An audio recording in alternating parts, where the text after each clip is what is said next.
Right question. A liquid of density rho. A liquid of density rho is in a bucket. A liquid of density rho is in a bucket that spins with angular velocity omega. Is in a bucket that spins with angular velocity omega as shown in figure. As shown in figure. Full stop. Show that the pressure at a radial distance r. Show that ऐसे छोड़ो, ठीक है. Show that the pressure at a radial distance small r from the axis is P is equals to P naught plus rho omega square r square. P equals to P naught plus rho omega square r square by 2. और ये direct formula भी याद रख लेना entrance के लिए, है ना. हाँ, जब घूम रहा है एट एनी डिस्टेंस क्या है प्रेशर, ठीक. Where P naught is atmospheric pressure. Where P naught is atmospheric pressure. Okay, solve this question. The figure is like this. Okay. इसको घुमा रहे हैं ओमेगा के साथ. जब भी ग्राइंडर में कुछ घुमाते हो तो साइड में क्या होता है, उठ जाता है, और बीच में ऐसे ही हो जाता है ना, ग्राइंडर में घुमाते हो तो. हाँ, बस सोचो सेंटर से डिस्टेंस r पे प्रेशर जो हो P should be equals to P not plus, ऐसे लिख सकते हो, pressure at any distance r P not plus क्या rho omega square r square by 2. Okay, you have to prove this. ये याद भी रखना, डायरेक्ट फॉर्मूला है एंट्रेंस के लिए, ठीक है. जल्दी see what has been given here. ये स्विंग कर रहा है ना, ये रोटेट कर रहा है and is asking you at this point what should be the pressure, क्या होना चाहिए. ठीक, इस जगह में हमें क्या क्या दिखेगा. फ्री बॉडी डायग्राम अगर बनाएंगे तो क्या क्या हमें दिखेगा बताओ. एक यहाँ का वेट दिखेगा, उस पोजीशन का वेट mg नीचे की तरफ रहेगा कि, और क्या दिखेगा जब वो घूम रहा है सेंट्रीफ्यूगल फोर्स किधर, बाहर की तरफ. हाँ, m v square by r या तो m ओमेगा स्क्वायर r उस तरफ, ठीक है ना. mg उधर, m ओमेगा स्क्वायर r. तो नेट फोर्स किधर रहेगा, इधर कहीं पे f नेट. इसको थीटा ले सकते हैं, है कि नहीं. तो tan थीटा क्या होता है, परपेंडिकुलर बाय बेस. तो ये डायग्राम को थोड़ा कंप्लीट करता हूं. अगर ऐसे एरो मार्क लगा दूं, यहाँ पे थीटा लिया है मैंने. इस ट्रायंगल में परपेंडिकुलर कौन है, ये वाला. तो परपेंडिकुलर ये वाला है, मतलब यही वाला m ओमेगा स्क्वायर है. तो m omega square r by base कौन है, mg. समझ रहे हो ना. ये अगर थीटा है इस ट्रायंगल में तो परपेंडिकुलर ये है, बेस ये है. तो परपेंडिकुलर किसके साथ पैरेलल है, m ओमेगा स्क्वायर, और बेस कौन है, mg घटा. तो tan theta is what, omega square by r, omega square r by g. अब हम लोग tan थीटा को क्या मान सकते हैं, dy by dx नहीं मान सकता हूं. dy by dx मैं ये क्यों कर रहा हूं, dy by dx कोई सोचा है, क्योंकि मुझे इस जगह का हाइट से ही तो मतलब है. रेडियस r पे इस जगह का जितना हाइट है. फॉर्मूला तो बड़ा सिंपल है ना. p at any position r को हम लोग क्या लिखेंगे, p not plus h rho g. वही तो लिखोगे ना, p not plus what, h rho g. उस जगह का प्रेशर वही होगा, है कि नहीं. क्योंकि यहाँ तक p नॉट पानी है, और फिर ये जगह का pressure h rho g. But ये हाइट ही तो हमें जानना है. ये हाइट अगर इस रेडियस r में हाइट पता चल गया तो फिर हमें h rho g डालने में क्या दिक्कत है ना. ठीक है. तो tan थीटा को dy by dx is equals to omega square r by g. x कौन है, x में ही तो r आ रहा है ना. x में कौन आ रहा है, r. तो अभी यहाँ पे सोचते हैं dy is equals to omega square r. इस dx की जगह मैं क्या लिख सकता हूँ, dr, क्योंकि r is variable. r is variable और रेडियस तो बदल रहा है ना. यहाँ पे देखेंगे तो रेडियस अलग, यहाँ पे देखेंगे तो रेडियस अलग, यहाँ पे देखेंगे तो रेडियस कौन से डायरेक्शन में, x एक्सिस में. तो ये dx की जगह हम लोग क्या डाल सकते हैं, dr लिख देता हूँ. dx will be equal to what, dr by g. now you integrate, है कि नहीं. तो इंटीग्रेट करेंगे तो dy का क्या आएगा, y is equals to omega square, बाहर निकल गया, g भी बाहर निकल गया. आर डी आर का इंटीग्रेशन क्या होगा, R to the power 1 + 1 by 1 + 1, क्योंकि आर के पावर में कौन है 1 है, तो 1 + 1 बाई 1 + 1, तो क्या होगा y = ω² r² बाई 2g। तो at any radius r y हमें पता चल गया ना, हाइट कितना है उसका, y का मतलब क्या है हाइट है, और x में कौन था r था, तो y पता चल गया। अभी यहाँ पे डाल दो p0 प्लस, तो y ही तो मेरा हाइट है ना, तो h के जगह क्या डालूंगा ω² r² by 2g into ρg, ω² r² by, this is your pressure rate. Clear और इन डाउट, समझे, फटाफट लिखो। नेक्स्ट हेडिंग दो, Archimedes principal. Archimedes principal,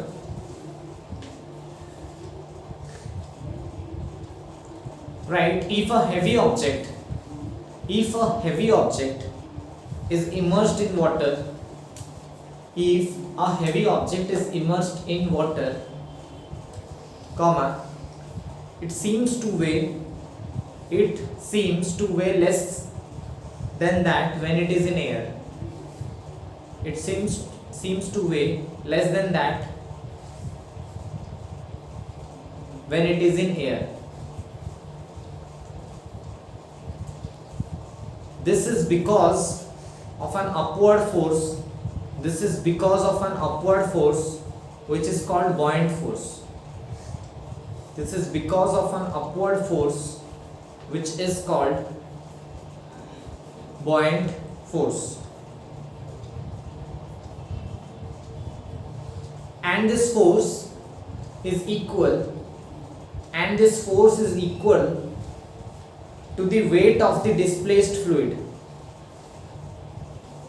And this force is equal to the weight of displaced fluid. ठीक है, सी कभी भी अगर लाइफ में गर्लफ्रेंड हेल्दी है और उसको उठाने में दिक्कत हो रहा है और उसका एक विश है कि तुम उसको एक बार के लिए उठाओ, तो उसको डेड सी ले जाना और उठा सको, समझ गए, या तो घर में पानी ले आना क्योंकि उसका डेंसिटी हाई है, उसमें उसको उठाना तुम उठा सकोगे, क्योंकि वहां पे तुम सिर्फ उसको उठा नहीं रहे हो, उसके साथ अपथ्रस्ट भी है जो तुम्हें हेल्प करेगा उसको उठाने में, समझ गए ना, ये ट्राई करना जरूर। ओके अभिषेक, तो यहाँ पे देखो, सपोज कोई भी एक सामान, ये एक लिक्विड है जिसका डेंसिटी तुम्हें दिया हो, ठीक है ना, डेंसिटी ऑफ लिक्विड,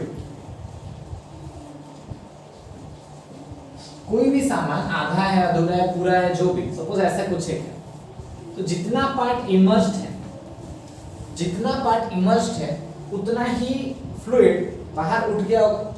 सपोज एक जगह में एक फ्लूइड है, एक एक्सटर्नल ऑब्जेक्ट जब डालूंगा तो फ्लूइड का लेवल बढ़ता है कि नहीं, हाँ, सो ये जो इतना वॉल्यूम है उसको बोलते हैं VI, वॉल्यूम इमर्स्ड, क्या बोलते हैं, वॉल्यूम इमर्स्ड, ठीक, और V जो होगा टोटल वॉल्यूम होगा, क्या होगा, टोटल वॉल्यूम, और ρS क्या होगा, डेंसिटी ऑफ सॉलिड, क्या होगा, डेंसिटी ऑफ द सॉलिड, जो भी सामान डाल रहे हो।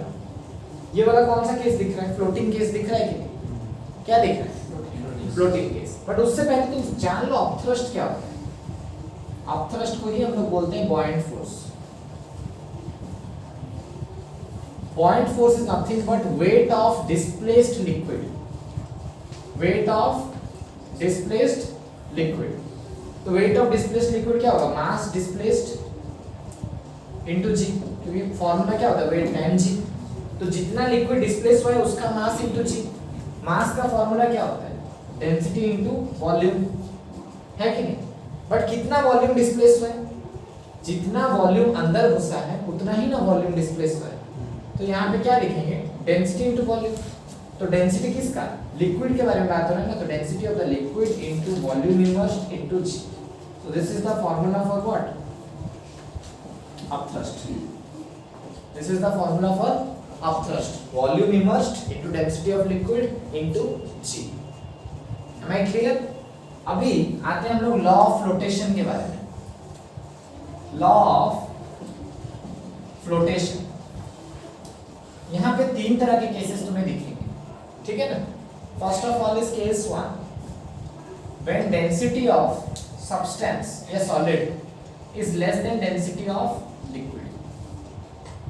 अगर सब्सटेंस का डेंसिटी कम है तो लिक्विड क्या, वो सब्सटेंस क्या करेगा, फ्लोट्स। तो इसी का केस, यही वाला डायग्राम यहाँ ड्रॉ कर देना और यहाँ पे क्या लिखोगे, सॉलिड फ्लोट्स, तैरेगा। अगर उससे हल्का है तो तैरेगा कि नहीं, तो उस जगह में अपथ्रस्ट कितना हो जाएगा, same Vi into rho L into g. समझ में आ रहा है? और इस केस में एपरेंट वेट क्या होगा, अगर एक बॉडी फ्लोट कर रहा है मतलब उसका वेट इस नहीं है। आर यू अंडरस्टैंडिंग ना? लिक्विड ही उसका वेट संभाल ले रहा है तो कुछ उसका वेट हम लोग फील करेंगे क्या, नहीं, बिकॉज अपथ्रस्ट ही उसका वेट को संभाल ले रहा है। तो एपरेंट वेट क्या हो जाएगा, 0। तो whenever anything is floating apparent wait is what, 0 in this case. समझ में आ रहा है या कोई डाउट? और अगर वेट ऑफ द, बस इतना ही लिखो और कुछ नहीं। या तो यहाँ पे अगर बोलोगे वेट ऑफ सॉलिड, सॉलिड का वेट कितना होता है, mg, तो m की जगह क्या लिखोगे, density into volume. But solid का बात हो रहा है तो डेंसिटी किसका लेंगे, solid, density of solid into solid का पूरा वॉल्यूम लेंगे, क्योंकि सॉलिड, जब सॉलिड को ले रहे हैं तो उसमें तो पूरा ही वॉल्यूम आएगा ना, इनटू v इनटू g। तो यहाँ पे हम लोग क्या लिख सकते हैं, अपथ्रस्ट बाय वेट अगर लेंगे तो क्या आएगा, vi rho L into g by V into rho S into g. तो जी जी कट जाएगा तो V I rho L by V into rho S, ठीक है। This is the ratio, this is case 1। फटाफट लिखो, I will explain you more two cases. Next case 2। Case 2 में क्या है, body floats but just inside the surface of fluid, ठीक है। मतलब अभी फ्लोट कर रहा है बट जस्ट उसके अंदर है। ऐसा भी तो होता है ना कभी कभी, फ्लोट पूरा डूबा नहीं है बट ऊपर भी नहीं है, पूरा अंदर है। ये कब होता है, जब density of solid is just equal to density of liquid, मतलब upthrust is just enough to balance its weight. क्योंकि ऊपर की तरफ कौन होगा, अपथ्रस्ट, और नीचे की तरफ कौन होगा, वेट। लास्ट केस में क्या था ना, बॉडी थोड़ा ही घुसा है उसमें अपथ्रस्ट इक्वल हो गया, पर यहाँ पे पूरा अंदर है तो volume immersed is equal to क्या हो जाएगा, v, एंड अपथ्रस्ट भी क्या हो जाएगा, इक्वल टू वेट। अपथ्रस्ट का क्या फॉर्मूला था, volume immersed vi into density of liquid into g, और वेट का क्या फॉर्मूला था, volume of the solid into density of solid into g। देखो खुद ही हो जाएगा, g कटा, volume immersed equals to the v है, ये दोनों कटा, क्या मिल रहा है आंसर, मिल रहा है कि नहीं, डेंसिटी आर इक्वल। तो यहाँ पे भी फ्लोट कर रहा है तो एपरेंट वेट क्या होगा, एपरेंट वेट विल बी 0 होगा। समझ पाए, नोट इट डाउन। केस 3, यहाँ पे क्या है, बॉडी सिंक्स, ठीक है ना। बॉडी सिंक्स मतलब क्या हुआ, अंदर आ चुका है, मतलब यहाँ पे डेफिनेटली उसका डेंसिटी क्या है, ज्यादा है, density of solid is greater than density of liquid. पूरा अंदर है तो volume immersed will be equal or not, volume immersed will be equal to volume of solid, ये तो होगा ही ना क्योंकि पूरा अंदर है। तो यहाँ पे अपथ्रस्ट है बट वेट ज्यादा है, नीचे की तरफ वेट है, वेट ज्यादा है बोल के ना उसको नीचे लाया, तो weight is actually greater than upthrust. तो यहाँ पे एपरेंट वेट जब पता करेंगे, weight apparent weight will be what, actual weight minus upthrust. सोचो 100 न्यूटन का सामान है और 15 न्यूटन अपथ्रस्ट है, तो नीचे चला गया।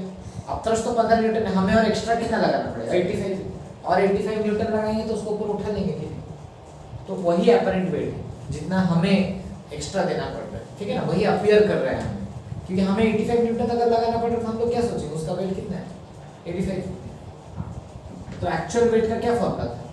Volume of solid into density of solid into g minus upthrust क्या होता है? Volume immersed into density of liquid into g, but volume immersed is equal to volume of solid है, ये पूरा डूबा हुआ है। तो V rho S into g minus V rho L into g, तो V G कॉमन ले जाओ, rho S minus rho L, this is what apparent weight। समझे? क्लियर? जल्दी। Next we have to understand buoyant forces in accelerating fluids।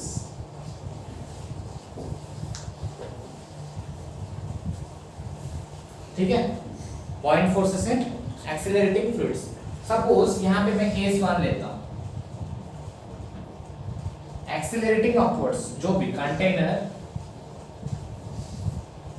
Accelerating upwards कोई lift में रख दिए हैं और accelerating upwards with acceleration a मान लो, तो सपोज ऐसा कहीं पे है, कुछ भी है, सामान भी है अंदर और ऊपर की तरफ है एक्सीलरेशन a। हमें तो पता है ना सिंपल सा चीज, वेट नीचे की तरफ होता है, अपथ्रस्ट किधर होता है? ऊपर। एक्सीलरेशन अगर ऊपर हो रहा है तो कौन ज्यादा होगा? अपथ्रस्ट। हाँ, तो simple I will write upthrust minus weight is equals to mass into acceleration, क्योंकि वही ज्यादा होगा ना, तो upthrust minus weight is what? Mass into acceleration. Upthrust को हम लोग क्या मानेंगे कि जिस तरफ एक्सीलरेशन होता है ना उसी को हम उसी तरफ का फोर्स हाई मानते हैं। तो अब हमें बॉयंट फोर्स के बारे में पूछ रहा है। बॉयंट फोर्स कौन होता है? अपथ्रस्ट ही तो होता है ना, buoyant force is your upthrust. तो F माइनस वेट क्या होता है? mg is equals to ma, तो F इज इक्वल्स टू क्या होगा? ma प्लस mg, तो F is equals to mass common ले जाएंगे तो क्या बचेगा? a plus g। तो F मास का क्या होता है? डेंसिटी इनटू वॉल्यूम, तो volume into density of what? Into a plus g। समझ में आया? This is g effective. देखो जब हम लोग ऊपर की तरफ जा रहे हैं, ग्रेविटी नीचे है, लगता क्या है? माइनस होना चाहिए, बट वो क्या है? प्लस। ठीक है, ये करो फिर केस 2 बताइए। Now this is case 2, container accelerating downwards with acceleration a। तो डाउनवर्ड की तरफ अगर आ रहा है तो कौन ज्यादा होगा? हाँ, तो wait minus upthrust is equals to mass into acceleration। weight is what? mg, upthrust is F is equals to ma। F को उधर ले जाओ, equals to mg minus ma, तो F is equals to m common लोगे तो g minus a, this is g effective। तो F is mass की जगह क्या लिख सकते हैं? डेंसिटी इनटू वॉल्यूम, बट किसका डेंसिटी? लिक्विड, क्योंकि अपथ्रस्ट पता करें, density into volume of g minus a। so this is what your buoyant force in case of liquid accelerating downwards. ठीक है, case 3 all of you have to find free fall. अगर freely falling अगर container है, freely falling में छोड़ दूंगा, तब क्या होगा? अपथ्रस्ट पता। ठीक है, case 3 is what? Freely falling container. When a body falls freely, उसका एक्सीलरेशन क्या हो जाता है? g becomes equal to acceleration due to gravity। यहाँ पे g minus a के जगह भी we put g and finally this becomes what? 0। Understood? Clear? So buoyant force is 0 only in freely falling body case। Okay? Write an ornament weighing 50 gram in air, an ornament weighing 50 gram in air weighs only 46 gram in water, weighs only 46 gram in water, full stop। Assuming that weighs only 46 gram in water, full stop, assuming that some copper is mixed with gold, assuming that some copper is mixed with gold to prepare the ornament, assuming that some copper is mixed with gold to prepare the ornament, full stop, find the amount of copper in it. Find the amount of copper in it. Find the amount of copper in it. Full stop. Specific gravity of gold. Specific gravity of gold is 20. Specific gravity of gold is 20 and that of copper is 10. Specific gravity of gold is 20 and that of copper is 10. Okay, solve the question. First thing padho. An ornament weighing 50 gram in air. 50 gram in air. So weight in air is how much? 50 gram. Check. Weighs 46 gram in water. So weight in water is how much? 46 gram. हाँ. Assuming that same copper is mixed with gold. Same copper नहीं, some copper. हाँ. Some copper is mixed with gold. तो ले लेते हैं. Let mass of copper is m and तो फिर mass of gold कितना हो जाएगा? 50 minus m. समझ रहे हो ना? एयर में जितना है तो mass of copper मैंने m ले लिया 50 minus m. हाँ आगे बताओ. Gold to prepare the ornament. Find amount of copper in it. और specific gravity of copper is 20. Specific gravity का मतलब डेंसिटी होता है. तो density of copper is how much? 10 and density of gold is 20. ठीक है. तो स्पेसिफिक ग्रेविटी का मतलब क्या होता है देख लो. Specific gravity is equals to density in CGS unit. Is equal to what? Density in. समझ गए? हाँ. सो डेंसिटी दोनों का दे रखा है और पूछ रहा है. सो अगर this is the density of copper, हम लोग वॉल्यूम नहीं पता कर सकते हैं. डेंसिटी का क्या फॉर्मूला होता है? Density is equals to mass by volume. तो वॉल्यूम क्या हो जाएगा? Mass by density. तो मैं पता करता हूँ वॉल्यूम ऑफ कॉपर क्या हो जाएगा. कॉपर का मास है m और डेंसिटी ऑफ कॉपर है 10. वॉल्यूम ऑफ गोल्ड कितना हो जाएगा? Au. मास कितना है? 50 minus m by density is how much? 20. दोनों का वॉल्यूम पता चल गया. अब यहाँ पे हमें और एक चीज पता चल सकता है. अपथ्रस्ट क्या होता है? Upthrust is what actually? Change in weight. Weight in air minus weight in liquid. That is actually upthrust. समझ में आ रहा है कि नहीं? एयर में 50 ग्राम था, पानी में 40 ग्राम हो जा रहा है. इसका मतलब क्या? 4 ग्राम घटा है. वही तो अपथ्रस्ट है ना. वही अपथ्रस्ट ने तुम्हें हेल्प कर दिया. तो यहाँ पे क्या लिख सकते हो? 50g minus 40g. तो कितना हुआ? 10g. 46. सॉरी 46 है क्या? हाँ, this is what? 4g. 4g का मतलब समझ रहे हो? 4 ग्राम नहीं, 4 इंटू ग्रेविटी भी है. Gravity in CGS. क्योंकि वेट का फॉर्मूला क्या होता है? mg. अगर 50 ग्राम भी है तो 50 इंटू g तो मल्टीप्लाई करते ही ना सीजीएस के लिए. ये 46g तो 4g. तो अपथ्रस्ट का एक और भी फॉर्मूला है. Volume into density of liquid into gravity. हाँ, तो V net into density of liquid into G लिख सकते हैं. तो यहाँ पे डेंसिटी ऑफ वाटर कितना होता है सीजीएस में? 1 ग्राम पर सेंटीमीटर क्यूब है कि नहीं? तो V नेट में क्या लिखेंगे? Volume of copper plus volume of gold, क्योंकि दोनों अंदर ही है. और सोच लो एपरेंट वेट अगर आ रहा है इसका मतलब फ्लोट तो नहीं कर रहा है. फ्लोट कर रहा है क्या? नहीं तो एपरेंट वेट क्या होता है?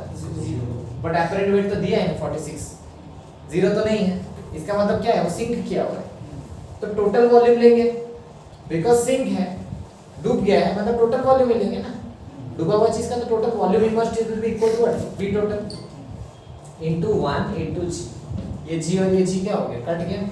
तो volume is how much? m by 10 plus 50 minus m by 20 is equals to how much? 4. आगे करो सॉल्व. LCM is 20. तो 2m plus 50 minus m is equals to 4. तो 2m minus m plus 50 is equals to 80. तो m कितना है? 30. तो कौन है? 30. कॉपर 30 ग्राम है और गोल्ड कितना है? 20 ग्राम. ठीक है, understood. So I write here copper is 30 gram and gold is 20 gram. मतलब मिलावट देख रहे हो तो ये कल ही होगा. समझ गए? the tension in a string holding a solid block, the tension in a string holding a solid block below the surface of a liquid, as shown below the surface of a liquid as shown in figure is T naught, when the system is at rest, full stop. What will be the tension in the string? What will be the tension in the string if the system has an upward acceleration A? If the system has an upward acceleration A,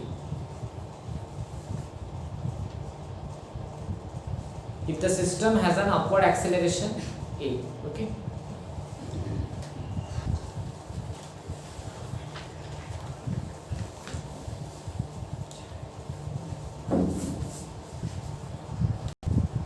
The tension in a string holding a solid block below the surface of a liquid as shown in the figure is T naught.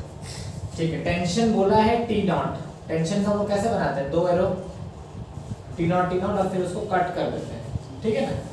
तो block पे नीचे की तरफ T not है, wait भी नीचे की तरफ और अपथ्रस्ट ऊपर की तरफ है कि नहीं। और ये तो अभी एक्सीलरेट कर भी नहीं रहा है इनिशियली, तो यहाँ पे रेस्ट में है। तो F is equals to what? W plus T naught. तो F is equals to weight क्या होता है? mg plus T naught. ठीक, ये इक्वेशन 1। हाँ, अभी आगे। What will be the tension in string if the system has an upward acceleration of A? Upward acceleration होने से क्या हो जाएगा बोल रहा है। तो अभी नया टेंशन आएगा, वो सेम तो नहीं रहेगा ना। अपवर्ड एक्सीलरेशन जब A है तो अभी इसका डायग्राम बनाते हैं। वेट सेम रहेगा, वेट नहीं बदलेगा, wait will B W only, ठीक है। बट यहाँ पे अपथ्रस्ट भी बदल जाएगा। तो अपथ्रस्ट को हम लोग क्या ले सकते हैं? F dash. अपथ्रस्ट भी बदल जाएगा ना। जब एक्सेलरेट कर रहा था लास्ट, अभी देखो मैंने पढ़ाया, buoyant force during upward acceleration change हुआ था कि नहीं? m into g plus a हुआ था कि नहीं? तो उस हिसाब से now it will change। वहां तो रेस्ट में था, ठीक है ना। ये वाला कौन सा केस है? रेस्ट। और यहाँ पे क्या हो रहा है? Accelerating upwards. तो यहाँ पे हम लोग वापस लिखेंगे f डैश बड़ा है minus t minus w is equals to what? ma, क्योंकि एक्सेलरेशन ऊपर है। तो f dash is equals to ma plus t plus w। तो f dash is what? ma plus weight क्या है? mg plus t। तो हमें पूछा क्या है क्वेश्चन में? क्या पूछा? What will be the tension in string if system has an upward acceleration A? What will be the tension in string? अच्छा, सो टेंशन इन स्ट्रिंग मतलब T पूछा है क्योंकि T नॉट तो दिया है। अच्छा ठीक है, अभी थोड़ा टाइम पहले बिफोर फ्यू मोमेंट्स हम लोग क्या पढ़े? At rest